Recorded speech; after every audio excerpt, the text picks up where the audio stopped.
আমার পাশে যে গাছটা দেখতে পাচ্ছেন এই গাছটির নাম হচ্ছে আকন্দ গাছ। সাধারণত অঞ্চলভেদে মাদার, মান্দার, অর্ক, আখ এমন নানা স্থানের নামে পরিচিত এই আকন্দ গাছ। এই আকন্দ গাছ সাধারণত ঝোপঝাড়ে বা বাড়ির আঙিনায় ঝোপঝাড়ে এই আকন্দ গাছ জন্ম নেয়। এই আকন্দ গাছ বা আকন্দ ফুল সাধারণত দুই ধরনের হয়, একটি হচ্ছে শ্বেত আকন্দ, অন্যটি হচ্ছে লাল আকন্দ।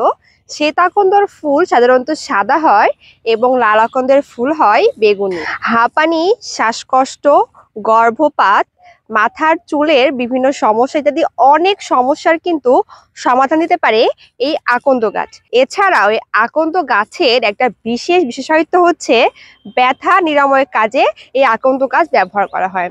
আপনার শরীরে যদি কোথাও ব্যথা লাগে এবং ফুলে যায়, সেই ব্যথার স্থানে বা ফুলে যাওয়ার স্থানে যদি এই আকন্দ গাছের পাতা বেঁধে রাখা হয় তাহলে কিন্তু ব্যথা এবং ফোলা উপশম পাওয়া যায়। আকন্দ গাছের পাতা এবং ডগা ভাঙলে সাদা দুধের মতো কষ বা রস বের হয়, যেটা অনেক বেশি উপকারী এবং এর পাতায় রয়েছে এনজাইম নামক তরুক্ষীর।